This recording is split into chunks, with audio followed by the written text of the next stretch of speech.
Greetings, YouTube. I've discovered that some hipsters are using irony as a mask for their sexism. I find this not surprising in the least. Um, this is an article by Emma Pittman, which is called Ironic Sexism, the Male Gaze of Hipster Spaces, discusses the ways that hipster spaces try to rebrand sexism as ironic and therefore acceptable. And I think part of this is built around the idea that in the minds of many people, and particularly straight men, sexism is a solved problem.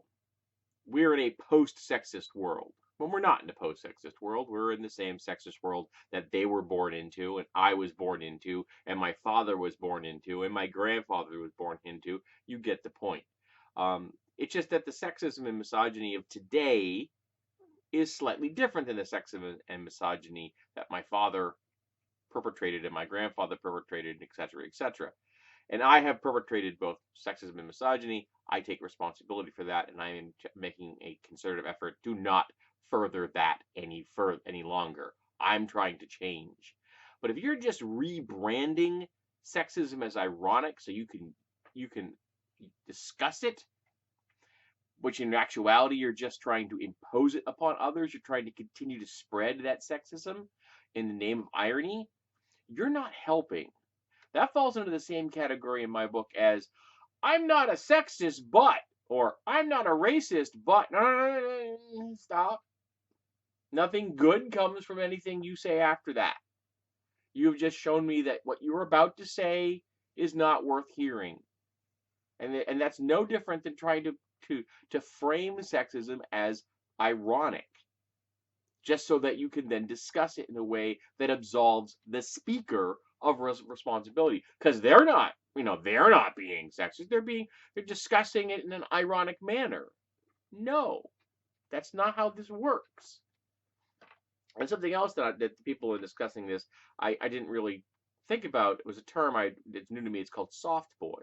And essentially, that's someone that behaves, or a man that behaves in a fragile, vulnerable state around women for the purposes of trying to convince them to sleep with him. But around men, he's the hard boy. So this is just something that the man is turning on and off as a tool.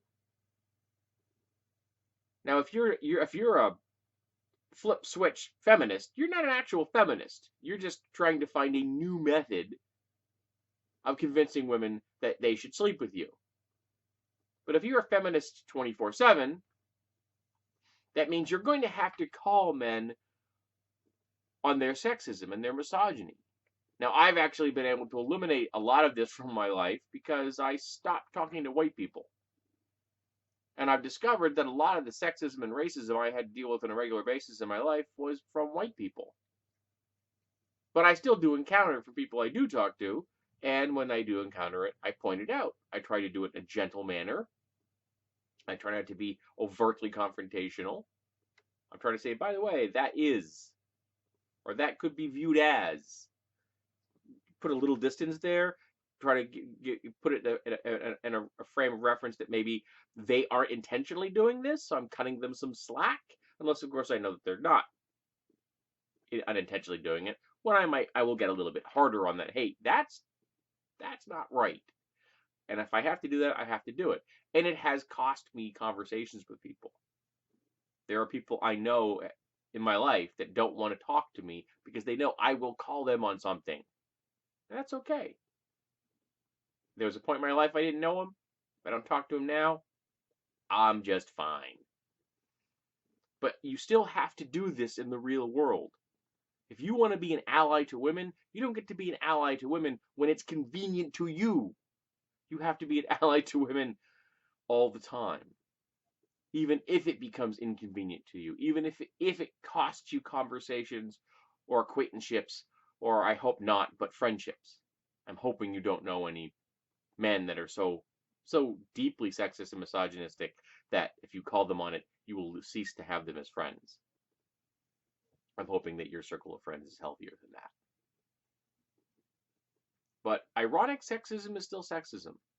And pretending that you are having a conversation about sexism just so that you can further that narrative so you can use it as a mask, so you can just continue to be sexist. That's not funny. It's not helping, and it's a sign that you really need some help.